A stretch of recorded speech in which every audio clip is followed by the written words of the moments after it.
परमात्मा प्राप्ति का परम साधन नाम है। हमें केवल एक नियम लेना है, निरंतर नाम जप करने का। मन की वृत्तियां ऐसी बन जाएं कि नाम जप के बिना हमें एक क्षण भी चैन न पड़े। तद स्मरणेन परम व्याकुलते, हर समय हर क्षण नाम जप।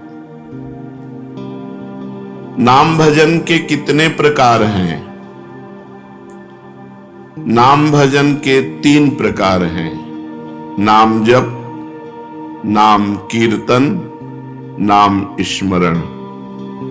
3 प्रकार से नाम का रसास्वादन किया जाता है, जप के द्वारा, स्मरण के द्वारा और कीर्तन के द्वारा। ये जप क्या है? प्रभु के जिस नाम में रुचि हो या जो नाम गुरुदेव ने दिया हो, उसी नाम की बार बार आवृत्ति करना, बार बार जपना, इसी को जप कहते हैं। तो जप कितने प्रकार का होता है? ये जप 3 प्रकार का होता है। साधारण जप, उपांशु जप और मानसिक जप। ये 10 गुना पूर्व से होता है। विधि विधान से यज्ञ याज्ञ जो किए जाते हैं, उनसे 10 गुना फल साधारण जप में है। साधारण जप से 1000 गुना फल उपांश में है और उपांश से लाख गुना फल मानसिक में है। मनुस्मृति में ऐसा वर्णन है। साधारण जप क्या है? जिसमें स्वर तो सुनाई दे पर वो कीर्तन नहीं है। जैसे राधा राधा राधा राधा राधा राधा राधा राधा राधा, ये कीर्तन नहीं है, ये साधारण जप है। इसे साधारण जप कहते हैं, जिसमें शब्द बाहर सुनाई दे। उपांशु जप क्या है? जिसमें जीभ और ओठ तो हिले पर शब्द बाहर न सुनाई दे। ये साधारण जप से 1000 गुना फल देने वाला है। ओठ बंद है, अंदर जीभ हिल रही, नाम या मंत्र चल रहा है। मंत्र उपांश से शुरू होता है। मंत्र 2 ही प्रकार जपा जाता है, उपांश और मानसिक। नाम 3 प्रकार से जप होता है।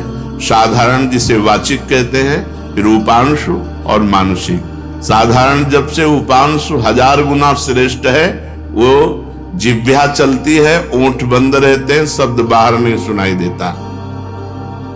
मानसिक जप, जिसमें जीभ भी न हिले और न ओठ हिले, केवल मन से मंत्र का जप करना। जैसे ऐसे शांत बैठे, कोई हरकत बाहर नहीं दिखाई दे रही और अंदर मंत्र चल रहा है, नाम जप चल रहा है। इसे मानस जप कहते हैं।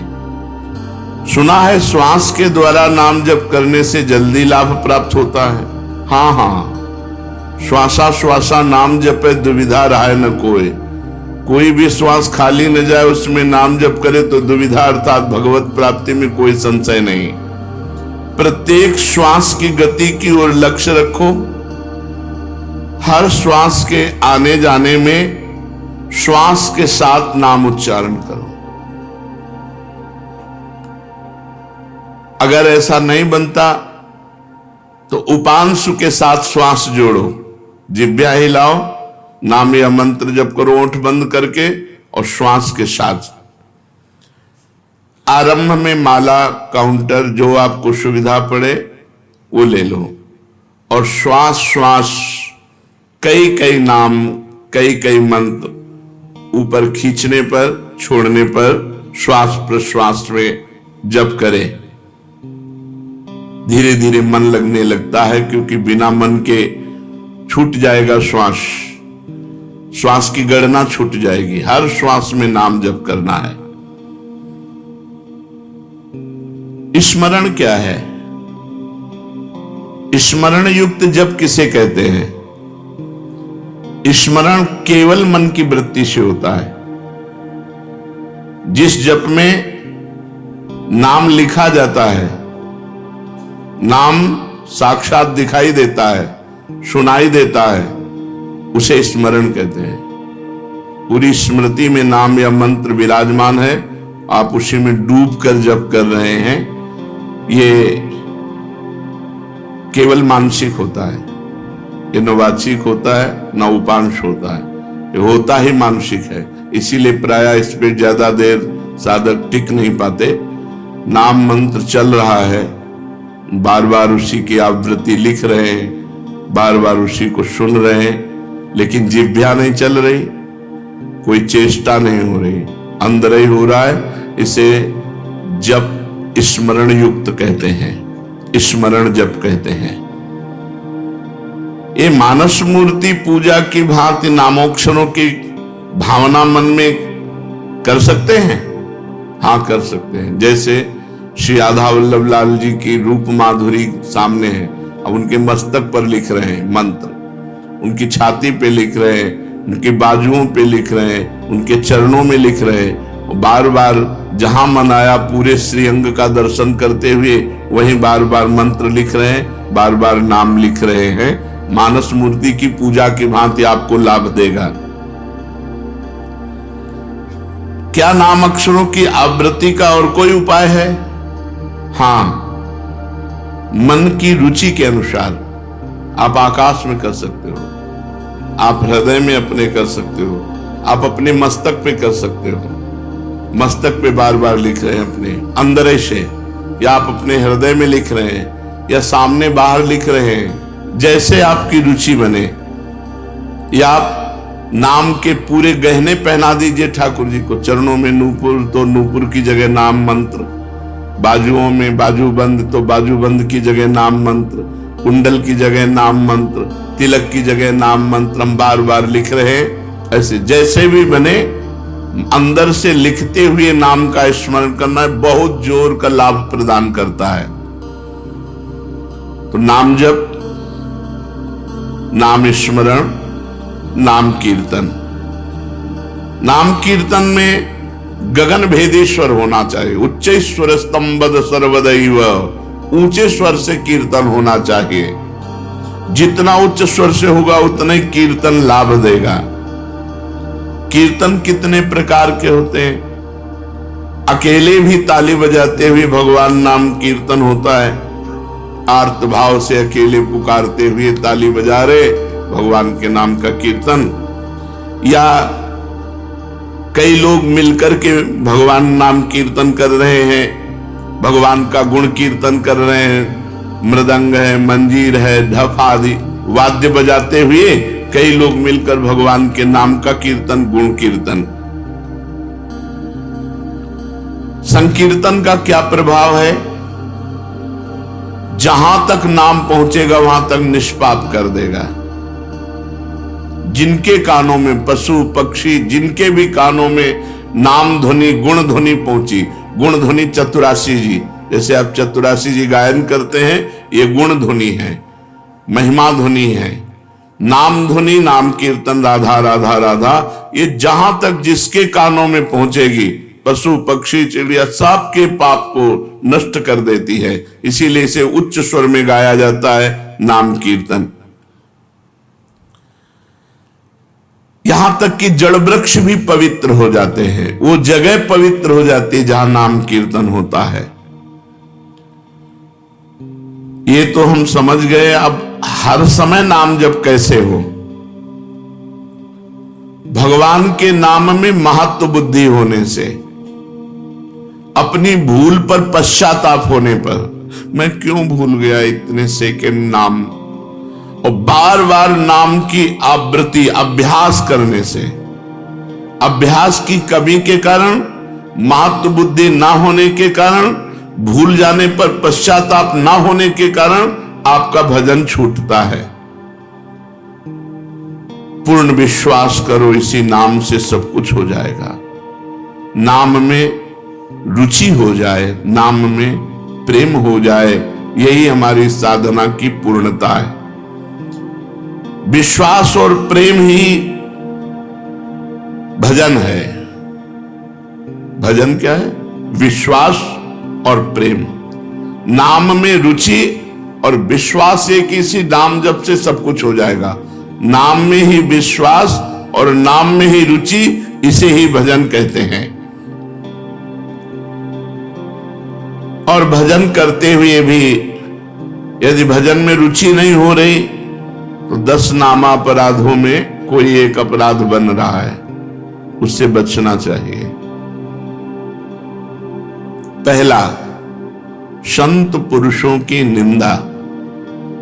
ये बड़े बड़ों से बन जाता है। जिनको अपनी साधना का गर्व होता है उनसे जरूर बन जाता है अपराध। वो दूसरे को लघु समझते हैं, हे समझते हैं। और जहां साधना इस बात की है कि सबको अपना भगवान मानना है, वासुदेवा सर्वम, सबको भगवान मानना है। मैं सेवक सचराचर रूप स्वामी भगवंत, मैं सेवक हूं, चराचर जगत मेरा भगवान है। लेकिन अपराध तभी बनता है जब अपने को बड़ा भजनानंदी, बड़ा साधक, बड़ा तपस्वी, बड़ा संत मान लेते हैं तो फिर अपराध बनने लगता है। या हम किसी संत में दोष दर्शन करते हैं तो अपराध बनने लगता है। देखो, एक संतों की स्थिति होती है। कुछ स्थितियां ऐसी संतों की होती जिनको देखकर आपको लगेगा ये पूरे संसारी हैं, लेकिन वो संसारी नहीं, वो बड़े भागवतिक हैं। हम बाहरी स्थितियों से नहीं समझ सकते हैं। पूज्य स्वामी श्री अनंग बोधाश्रम स्वामी जी महाराज दिगंबर रहते, गंगा जी के किनारे 12 महीना कष्ट सहते। और जब वहां खेत करने वाले जो तरबूज की खेती, सब्जी की खेती गंगा किनारे करते हैं, वो जब आते तो उनके पीछे लग जाते हो, कहते सुनो थोड़ी तमाकू दे दो, थोड़ी तमाकू दे दो। जहां धर्म सम्राट कर पाते, ये साष्टांग दंडवत जिनको करते थे, प्रभुदत्त ब्रह्मचारी जी भगवान मान के आराधना करते थे, वो महापुरुष वो कहते स्वामी जी तुम रोज मांगते हो, हम गरीब आदमी कहां से तुम्हें दें? अरे बोले थोड़ी दे दो यार। अब आप कैसे पहचानोगे कि किस कोटि का महापुरुष है? अगर आप उनकी इस चेष्टा को देखेंगे तो आपकी अश्रद्धा ना हो जाएगी? यार तमाकू, थोड़ी तमाकू के लिए इनके पीछे ढूंढ। और ऐसे महापुरुष के बड़े बड़े महापुरुष साक्षात चरणों में लौटते। संतों की बाहरी चेष्टाएं कुछ ऐसी हो सकती हैं जो हमारी समझ के परे हों, तो उन्हें केवल नमस्कार करें। पहला नामापराध है संतों की निंदा करना, सत्पुरुषों की निंदा करना। ये नियम ले ले, हमें किसी संत की निंदा नहीं करनी। और संत चाहे 1000 वर्ष से तपस्या कर रहे हो, चाहे आज दीक्षा लिया हो, शालिग्राम भगवान चाहे 100 वर्ष से सेवित हो, चाहे अभी विराजमान हो, वो बराबर होते हैं। जब पारस ने स्पर्श कर दिया तो चाहे 100 वर्ष पुराना सोना हो, चाहे अभी का सोना हो, वो तो सोना सोना ही है। ऐसे ही संत संत है, कभी किसी साधक के प्रति भावना नहीं तो कल का छोरा है। नहीं नहीं, वैसे भी सब में भगवान विराजमान है, संपूर्णतया भगवान ही सब, वासुदेवा सर्वम ही। तो फिर संत वेश है तो हमें नमन करना चाहिए, हमारे नेत्र सबको नमन करे। अगर किसी को छोटा मानते हैं तो दोष दर्शन हो जाएगा। सब में भगवान है। तृणादपि सुनीचेन तरोरिषैष्मणा। नाम जापक, नाम कीर्तन करने वाला कैसा होना चाहिए? तृणादपि सुनीचेन। क्यों? क्योंकि अगर ऐसा भाव नहीं तो निंदा किसी न किसी की करेगा और नामापराध, नाम में रुचि नहीं होने देगा, नाम जपने में बाधा पहुंचा देगा। इसलिए सबसे पहला है संत अपराध, भक्त अपराध। भक्तों की निंदा, संतों की अवहेलना ऐसा है कि बड़े से बड़े तप को एक क्षण में नष्ट कर दे। भक्तन निंदा अति बुरी भूल करे जिन कोय, किए सुकृत बहु जन्म के क्षण में डारे खोए।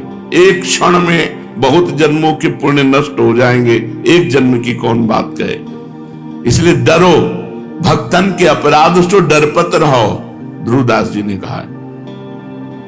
शांत, कोई आके गाली दे जाए, 1-2 थप्पड़ भी मार जाए तो राधे राधे, हमारे भगवान हमारी परीक्षा ले रहे हैं, हमारे भगवान आकर के हम पर कृपा कर रहे हैं। यही भाव रखो।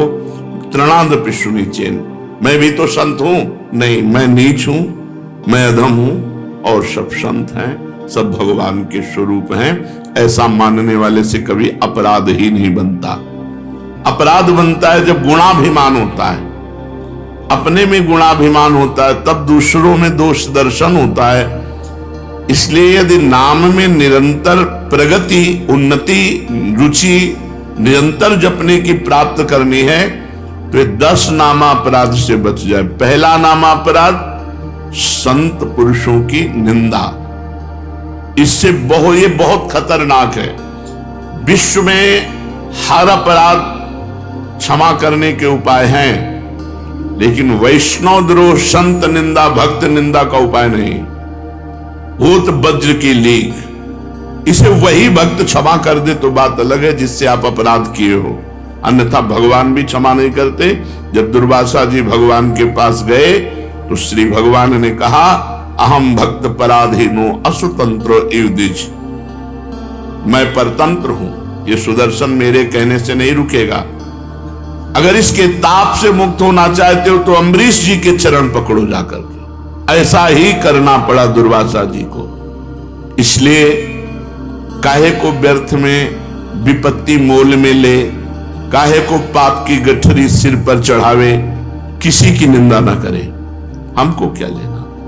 भगवान जिसको जैसा चला रहे वैसा चल रहा है। तेरे भावे जो करे भलो बुरो संसार, नारायण तू बैठ के अपनो भवन बुहार। तू अपने अंदर देख, जिन दोषों को देखो, भगवान से प्रार्थना करके उनकी निवृत्ति करो, दूसरों के दोष दर्शन मत करो। दूसरा, नामों में भेदभाव, ये नाम जपो। सब नाम समान फलदायक हैं। तुम्हें जो गुरु जी ने दिया है, तुम्हारे लिए सर्वश्रेष्ठ वो है। ध्यान रखो, सब नाम समान फलदायक है, समान सामर्थ है, लेकिन हमें जो गुरु जी ने दिया है वो हमारे लिए सर्वोपरि, हमारे लिए राधा नाम सर्वोपरि। तो सब नाम हम जब बोलते हैं तो ये बोलते हैं, राम कृष्ण हरि शिव जो तुम्हें प्रिय लगे जपो। हमारी पूछो तो हम वृंदावनवासी, राधा उपासी, राधा राधा राधा। हमारे लिए सर्वोपरि नाम राधा है। जो राम जपते हैं उनके लिए सर्वोपरि नाम राम है। जो शिव जपते हैं उनके लिए सर्वोपरि शिव है। जो कृष्ण जपते हैं उनके लिए कृष्ण है। हर नाम समान सामर्थ्य वाला, समान फलदायी।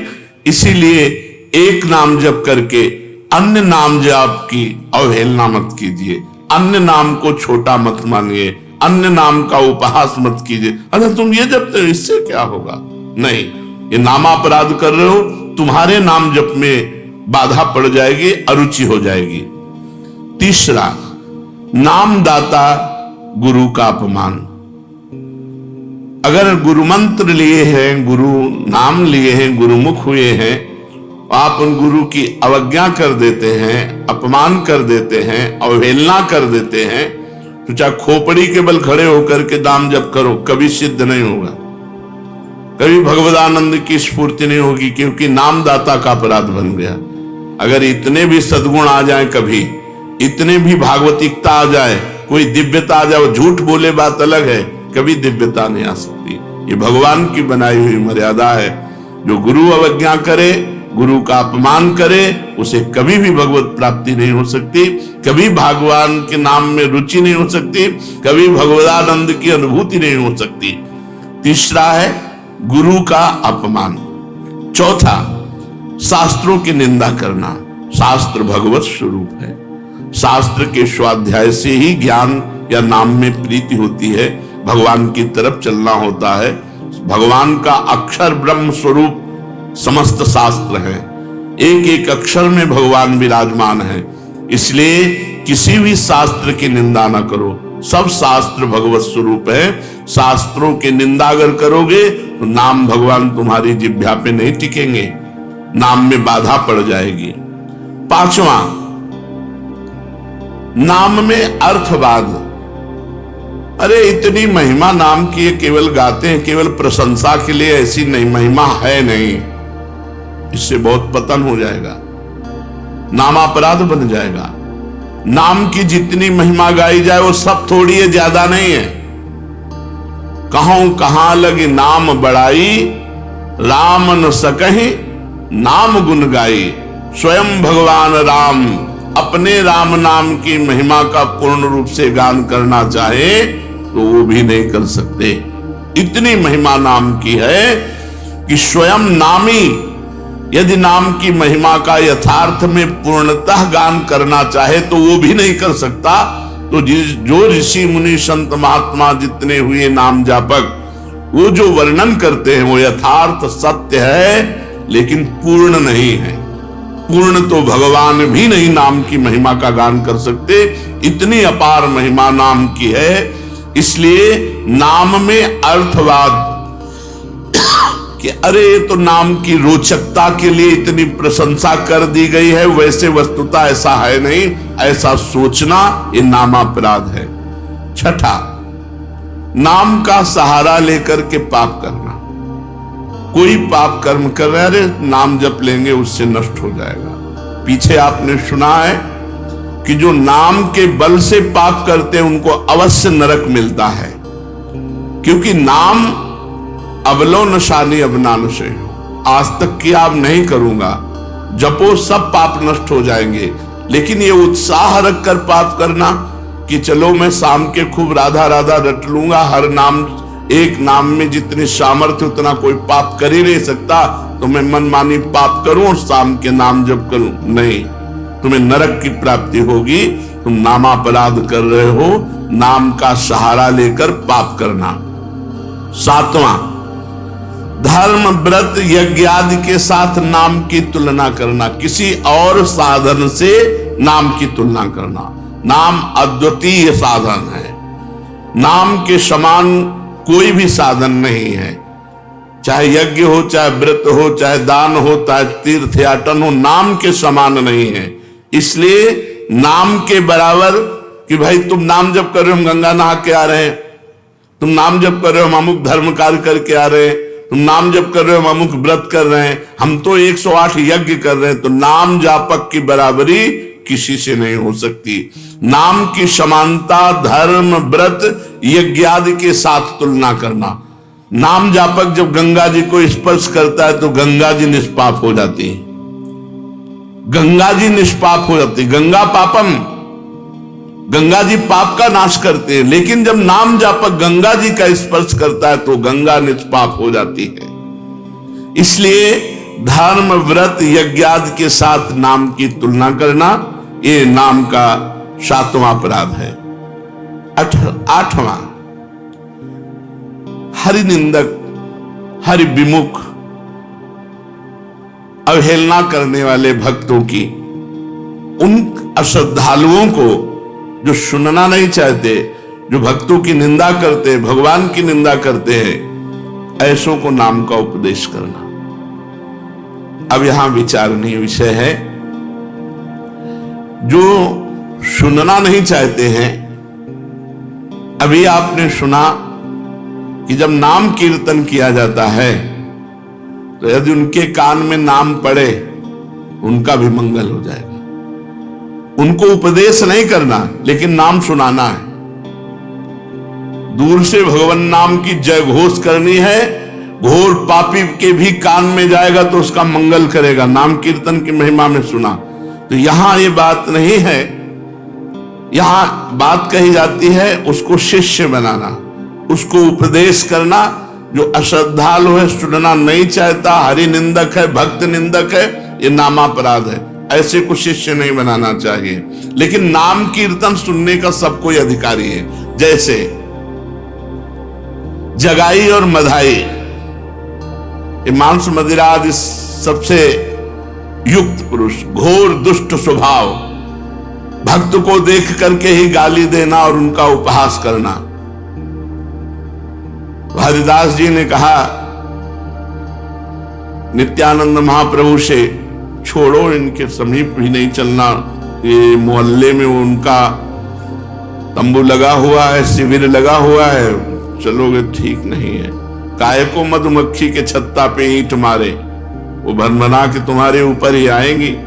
तो नित्यानंद महाप्रभु ने कहा अधिकारी तो यही है, ऐसे लोग ही अधिकारी हैं हरिनाम के, जो घोर पापाचरण में रत हैं। उनके कान पर यदि हरिनाम जाएगा तो उनका भी मंगल हो जाएगा। जाके महामंत्र का उच्चारण किया, परिणाम वही हुआ जैसे बर्रा के छत्ता में कोई ईंट मार दे। शराब के नशे में थे, एक घड़ा उठाया और फेंक के मारा तो नित्यानंद महाप्रभु के सर पर लगा और रक्तस्राव होने लगा। भगवान नाम उच्चारण करते हुए ये प्रहार उनको सहना पड़ा। उनके लिए जब सूचना मिली चैतन्य महाप्रभु को तो भगवद आवेश में आ गए और सुदर्शन चक्र का स्मरण किया। सबने प्रार्थना करी, नित्यानंद महाप्रभु चरणों में लौट गए। प्रभु आपका अवतार दुष्टता का नाश करने के लिए, दुष्टों का नाश करने के लिए नहीं, प्रभु ये आपके विशेष दया पात्र है, कृपा पात्र है।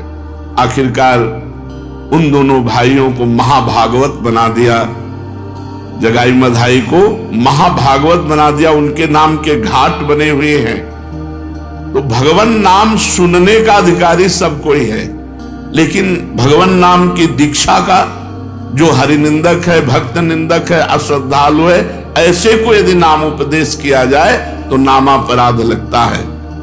9, इतनी नाम की महिमा सुनी और फिर भी नाम जप नहीं किए, ये नामापराध है। ये 9वां नामापराध है, नाम की महिमा सुनकर नाम में प्रेम ना करना, नाम की महिमा सुनकर नाम जप ना करना। इतनी महिमा सुनी, भगवान ने इतनी कृपा करी कि नाम की महिमा सुनवाई और आप नाम जप में नहीं लगे, अब आप अपराधी हो, आपको दंड मिलेगा। 10वां, मैं मेरे में फंसे रहना और भोगों से प्रेम करना और नाम का विस्मरण कर देना। नाम गुरु जी ने दिया, जपने की प्रेरणा की, मैं मोर तोर तैसी माया में फंसे रहे, भोगों में फंसे रहे, तुम्हारी दुर्गति पक्की होगी। ये 10 नामापराधों से यदि बच जाए तो नाम जप और नाम कीर्तन में आसक्ति हो जाएगी, नाम में प्रेम हो जाएगा। यदि हमें नाम में प्रेम नहीं हो रहा तो देख लो इन 10 नामापराधों में कोई एक अपराध बन रहा है। पहला, संत पुरुषों की निंदा। दूसरा, नामों में भेदभाव। तीसरा, गुरु का अपमान। चौथा, शास्त्र निंदा। 5वां, हरिनाम में अर्थवाद। 6ठा, नाम का सहारा लेकर पाप करना। 7वां, धर्म व्रत यज्ञादि के साथ नाम की तुलना करना। 8वां, अश्रद्धालु हरि विमुख और सुनना ना चाहने वालों को भी नाम का उपदेश करना। 9वां, नाम का महत्व सुनकर भी नाम में प्रेम ना करना। 10वां, मैं मेरे तथा भोगादि विषयों में लगे रहना। ये 10 नामापराध है। अब आज हमको पता चला 10 नामापराध हैं, इनमें हमसे कई नामापराध हो गए, तो उनसे कैसे छूटे? तो प्रश्न है, नामापराध ये बन जाए तो उससे छूटने का उपाय क्या है? नामापराध यदि बन जाए तो उससे छूटने का उपाय क्या है? तो कहते हैं कि नामापराध को छुड़ाने के लिए नाम ही है। पश्चाताप करते हुए नाम जप करो, वो नामापराध को भी मिटा देगा। अपनी भूल को, अपनी गलती को बार बार दोहराओ, मेरे से ऐसा क्यों हो गया, हे भगवान ऐसा नहीं होना चाहिए था, अब राधा राधा राधा राधा, वो भस्म हो जाएगा।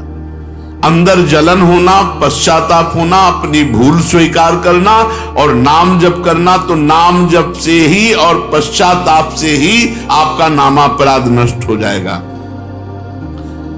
नाम आश्रय से चमत्कारी लाभ होने का क्या उपाय है कि हमारे जीवन में चमत्कार होने लगे?